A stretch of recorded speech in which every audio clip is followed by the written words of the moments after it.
Hello, and welcome to Solar and Wind Energy Systems. I'm Larry Rieger. I'm your instructor for this course.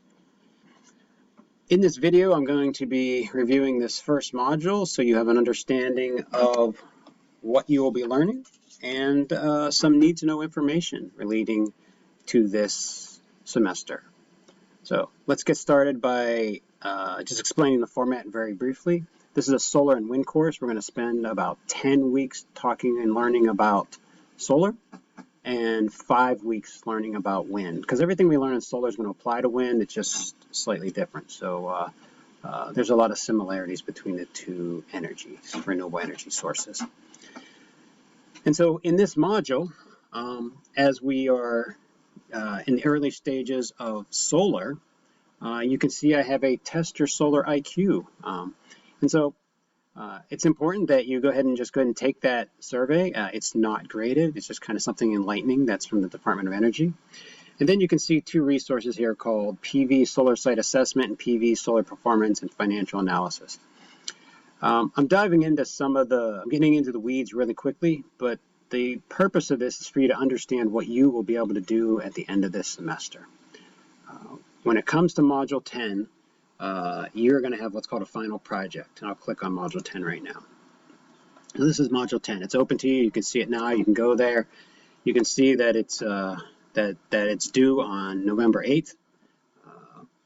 And so once we spend 9 weeks together learning about different aspects of solar projects, you're actually going to pick a location. You're going to determine how many solar panels you can put on the roof.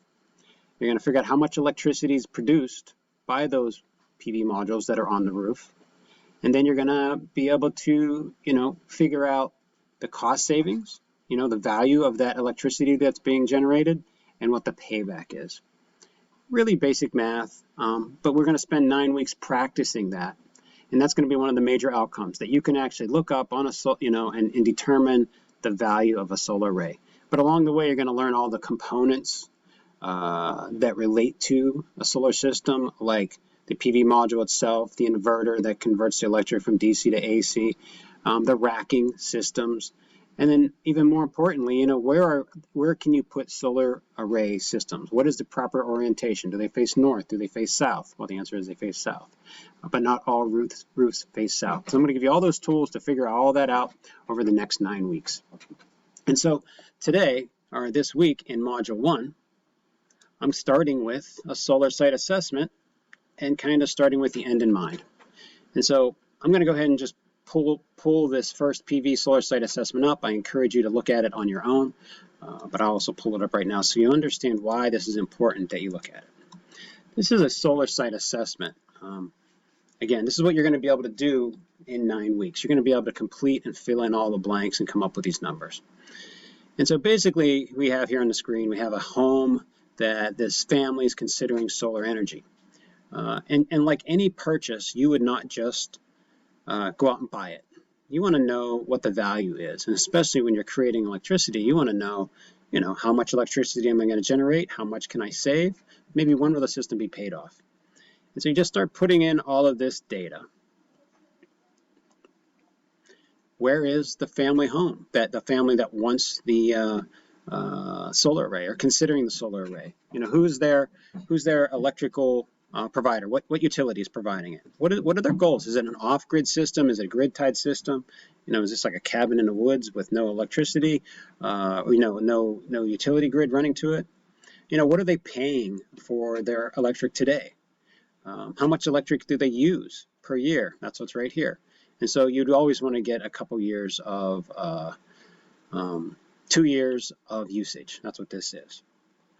Anytime before you start doing a solar wind energy system, you always want to speak with your customer regarding energy efficiency and load reduction. This is pretty neat. For every $1 you spend on energy efficiency, like insulation, LED lighting, improving your heating and cooling, you save $3 to $5 on the cost of a solar system. So the less energy you need to produce, the more you can save on the system overall. And then you start describing, as a solar site assessor, you start describing the layout of the array. Where's it going to go? On the roof, or in the yard. Where are the modules? You can see how the modules are being laid out in this drawing right here. What's the angle of the roof? How many square feet are up there? What's the pitch? What kind of material is the roof made of? This says asphalt. This is like your existing electrical infrastructure, a little bit beyond what this course is going to cover, but it's still worth noting. I am going to teach you what a solar site assessment is. Solar site assessment is how much shade is going to fall on the solar array when it's complete. A solar array is all the PV modules assembled together. And then you're going to figure out if you put, X number of solar arrays on the roof or in the yard, how much power it will produce. And right here, this is called a PV watts calculator. This is an online resource you're going to be using, and you can see this system's producing 1,071 kilowatts per year right there. You're going to learn how to do that. But even then, you're going to also want to know, it's good information to understand that a solar array does not produce the same amount of energy year-round.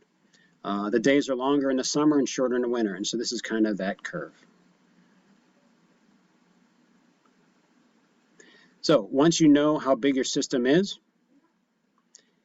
you can then start making recommendations based on the size and how it's going to be mounted.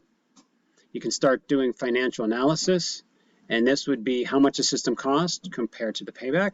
And so this system's paying for itself in about 13 years. And there's the, let's see, right here. Here's the breakdown of what the system costs, how big it is, how many kilowatts it can produce, what it will cost before incentives, what it will cost after incentives, and what the payback is.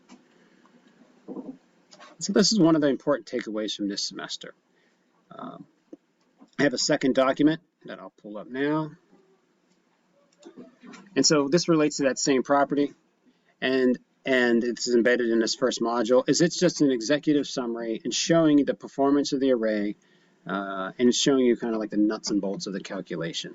Again, a little bit beyond what we can get into in a 10-week class, but you can see here's the cost of doing nothing. This is if you do nothing or if you actually do the solar array project. Utility cost by month, again, if you do nothing or after the project, you can see your savings. And again, once you do a solar array, you kind of know your utility costs for the future because you're levelizing your energy costs for the future. There are, in the past, electric has continued to rise. I would say that's not been the trend for the last 3 or 4 years. It's been holding steady and not rising. And then there's other reasons for doing solar projects. It could be your carbon footprint. You're trying to reduce that. And again, it's just really focusing on how much electricity is being produced January, February, April, June, July, August, October, November, December. And you can kind of see this. So before you decide to do a project, you just need to understand how you're going to be impacted, how much electricity is going to be generated, and what it is you're trying to do. So go ahead and take a little bit of time and read through this. You don't have to read word for word, line by line, but just get a general idea. I mean, even on this last line right here, this summary, you can see how much electric is used per month and then what the new system should be able to produce, roughly, because everything is an estimate. And I think there's some assumptions in here right there. And you can see this is like PV production by year. A low year, like a not as sunny year, a typical year, and then if there was more sun that year. And so all these calculations end up in a sheet like this, and so that the end customer is more aware. All right, so that's a quick review of solar site assessment. Please go ahead and spend a little time on this document. Please spend a little bit of time on this document because it's going to give you an understanding on where you're going in the next 9-10 weeks. Lastly, I have a link here to the NABCEP associate program. Some of you might be interested in becoming a solar installer and or solar designer. And so this is a great certification program that you'll want to be aware of. You can get additional training and take and work towards becoming a NABCEP associate person. So welcome to a new semester in solar and wind systems. I hope this quick overview has helped you understand why some of the content is in this first module. Be sure to email me at lrieger@sunysullivan.edu if you have any questions. Have a great day.